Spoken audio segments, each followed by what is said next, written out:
전남 강진에 와 있습니다. 여러분, 녹차 하면 보성 녹차만 생각을 하시잖아요. 그런데 강진 녹차도 굉장히 유명합니다. 굉장히 부드럽고 떫은 맛이 없어요. 여기 지금 앞에가, 저기 앞에 보이는 산, 저기가 지금 월출산 자락입니다. 지금 비가 오고 안개가 껴가지고 산이 안 보이는데, 요 앞에가 지금 월출산이거든요. 월출산 밑에 지금 이렇게 녹차밭이 이렇게 있습니다. 비가 오니까 더 운치가 있네요. 나중에 여러분들 혹시 전남 강진 쪽에 이렇게 오시게 되면 여기 녹차밭 꼭 한번 구경 오시기 바랍니다. 굉장히 아름답고 힐링하기 정말 좋은 곳이거든요. 여러분 반갑습니다. 행소장입니다. 강진에 이게 녹차밭에 왔는데요. 강의가 있었어요. 여기 광주에서. 제가 이제 요번에 아동학대 관련해서 강의를 좀 해달라 그래서 유아원하고 초등학교 다니는 학부모님들 대상으로 강의를 이제 어제 마쳤고, 오늘은 그 청소년들의 미래, 그러니까 미래의 인재상에 대해서 좀 이야기를 해달라는 그런 곳이 있어가지고 초중고등학교 다니는 학부모님들을 대상으로 오늘 오전에 이제 강의를 좀 마쳤습니다. 제가 그런 이야기를 할 수 있는 깜이 되는지는 모르겠는데, 그런 이야기를 좀 와서 진솔하게 좀 해달라고 해서 이런저런 책도 좀 보고 고민도 좀 하고 이렇게 해서 이제 와서 무사히 이제 강의는 잘 마쳤습니다. 그런데 이제 오늘 제가 이제 이왕에 이렇게 카메라를 켠 김에 아동학대 관련된 부분에 대해서 한 말씀 좀 드리고 싶어요. 오늘 영상은 그 아이들이 정서적으로 충격을 받을 때가 언제냐, 이 부분에 대한 이야기를 좀 하고 싶거든요. 물론 여러 가지 그 충격 받을 수 있는 소지들이 많죠. 요즘에 돌아가는 세상을 보면. 그렇지만 부모의 행동으로 인해서 정서적으로 큰 충격을 받는 그런 세 가지를 제가 한번 말씀을 드려보려고 합니다. 초중고등학교 또는 유아원에 다니는 아이들을 키우고 있는 부모님들도 한번 들어봐 주셨으면 좋겠고, 손녀나 손주를 보고 있거나 또는 볼 가능성이 있는 우리처럼 나이 드신 분들도 한번 이렇게 참고적으로 들으셨다가 나중에 자녀들에게 그런 일이 있으면 그렇게 하지 못하도록 이렇게 좀 꾸짖어 주시고 말도 좀 해주시고 그렇게 했으면 좋겠습니다. 우리가 이제 아이들을 키우면서 아이들이 말을 잘 안 듣잖아요. 말 잘 들으면 애들이겠어요? 어른이지. 뭐 어른들도 말을 안 듣는데, 그러다 보면 아이들을 많이 야단을 하고 그래요. 그런데 이제 대부분의 아이들은 부모의 영향을 받아서 조금 힘들더라도, 또 자기한테 좀 충격적인 일이 있더라도 정서적으로 잘 버팁니다. 그래서 이제 무난하게 이제 성인으로 잘 자라죠. 청소년기를 거쳐죠. 그런데 부모로서 해서는 안 될 세 가지가 있습니다. 이거는 굉장히 정서적으로 아이들한테 큰 영향을 미치거든요. 그 중에서 첫 번째가 이혼이거든요. 근데 이제 이혼은 사실은 요즘의 세상에 뭐 이혼이 흠이 될 수는 없잖아요. 뭐 많이 하기도 하고 또 그것이 자연스럽게 사회 현상으로 받아들이기도 해요. 그런데 어쨌든 간에 학문적으로나 또 많은 그 심리학자들 또는 그 가정에 있는 그 아이들을 연구하는 학자들의 말에 의하면 부모의 이혼이 아이들에게 정서적으로 굉장히 안 좋다고 해요. 그래서 우리가 뭐 옛날에는 내가 애들 때문에 이혼 못한다, 뭐 애들을 봐서라도 우리 뭐 함께 살자, 뭐 이런 이야기들을 많이 했었잖아요. 근데 요새는 뭐 그런 거 잘 안 따지는 것 같더라고요. 이혼하는 거 보면.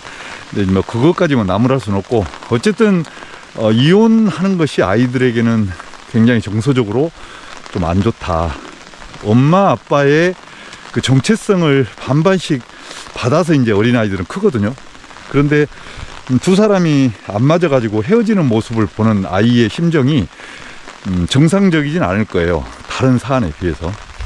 또 하나는 뭐냐면 그 부모의 이혼으로 인해서 받는 정서적인 충격보다 더 큰 충격이 있는데, 그거는 부부싸움이라는 겁니다. 그러니까 부부가 정기적으로 부부싸움 하는 모습을 아이한테 노출시키는 경우가 그 부모의 이혼보다 더 큰 정서적 불안과 충격을 안겨준다는 거예요. 그래서 우리가 이제 아이들 앞에서는 부부싸움 하는 모습 보이지 마라, 이런 이야기를 옛날부터 이제 많이 듣기도 하고 또 그런 교육을 많이 받았잖아요. 근데 우리는 부지불식간에 이게 이제 잘 안 되죠, 그게. 그런데 이제 그 부부싸움이 긍정적으로 끝나면 그래도 좀 괜찮아요. 그런데 정말 뭘 이렇게 깨트린다든지 뒤엎는다든지 사람을 때린다든지 이렇게 돼버리면 그것이 아이에게는 부부가 이혼하는 것 이상으로 엄청나게 큰 충격으로 받아들인다는 거예요. 그래서 아이들 앞에서 부부싸움 하는 모습 보이지 마라, 이게 그냥 하는 소리가 아니라는 겁니다. 그래서 여러분, 어쨌든 살다 보면 아무리 사랑해서 만났다고 하더라도 화날 때 있죠. 그리고 어찌 다 내 맘대로 되겠어요. 그렇지만 아이가 있는 상태에서는 좀 정신을 좀 바짝 차리고 아이 있는 데서는 부부싸움을 가능한 한 하지 않는 쪽으로 그렇게 꼭 하시기 바랍니다. 그 다음에 이제 아이가 부부싸움 하는 모습보다 더 크게 충격받는 게 한 가지가 있어요. 뭐냐면 아이가 이제 키우다 보면 말을 안 듣잖아요. 그리고 속을 새겨요. 그래서 벌을 좀 주고 싶어. 물론 우리가 이제 민법상에 아이가 힘들게 한다고 해서 그 징계권을 행사할 수 있는 권한이 부모에게도 없어요. 그게 이제 법이 만들어졌잖아요. 그렇지만 대부분의 부모들은 그런 징계권을 이게 행사를 하거든요. 근데 그 징계권을 행사하는 것 중에 한 가지가, 너 말 안 들었으니까 저기 가서 반성해, 저기 가서 손 들고 서 있어, 그래가지고 얘를 한쪽에다가 가두는 거예요. 방에다가 가두든 아니면 베란다에다가 가두든 아니면 밖으로 내보내든 어쨌든 간에 부모하고 격리시켜 버리는 거죠. 이것이 아이에게는 엄청나게 큰 충격이라는 겁니다. 그 무엇보다도. 왜냐하면 아이가 이게 겉으로는 엄마 아빠가 나의 최고의 버팀목이야 이런 이야기를 하지 않지만 마음속에서는 엄마 아빠 외에는 그 어린 나이에 다른 사람은 없다고 보면 돼요. 그런데 엄마 아빠에게서 버림받은 느낌을 받거든요. 애를 가다버리면, 떼나버리면. 우리가 이제 죄를 짓고 잘못하면 교도소 감옥을 보내잖아요. 감옥을 보내는 이유가 뭐예요? 그게 일반인들하고 격리시키기 위해서 보내는 거잖아요. 사람을 격리시키기 위해서. 격리가 그만큼 이제 그런 엄중한 처벌인 거죠. 근데 만약에 이제 감옥에 갔는데 감옥에 가서도 사고를 쳤다. 그러면 어떻게 하나요? 독방에 가두잖아요.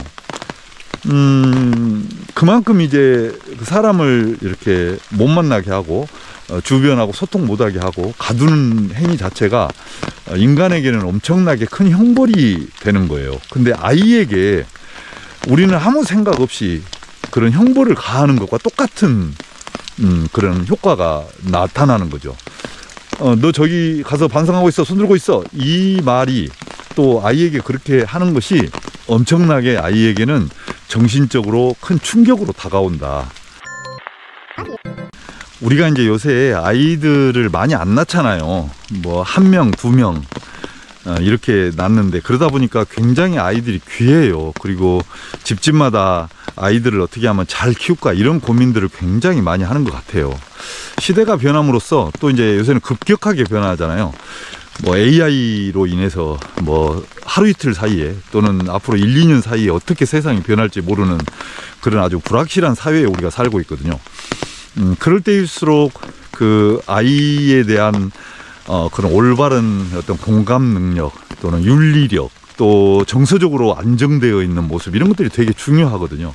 근데 이런 것들은 돈 안 들이고 부모가 얼마든지 아이에게 줄 수 있는 선물이에요. 그래서 부모와 자식 간의 참 사랑을 느끼게 할 수 있는 그런 그 어떤 정말 좋은 선물이기도 하거든요.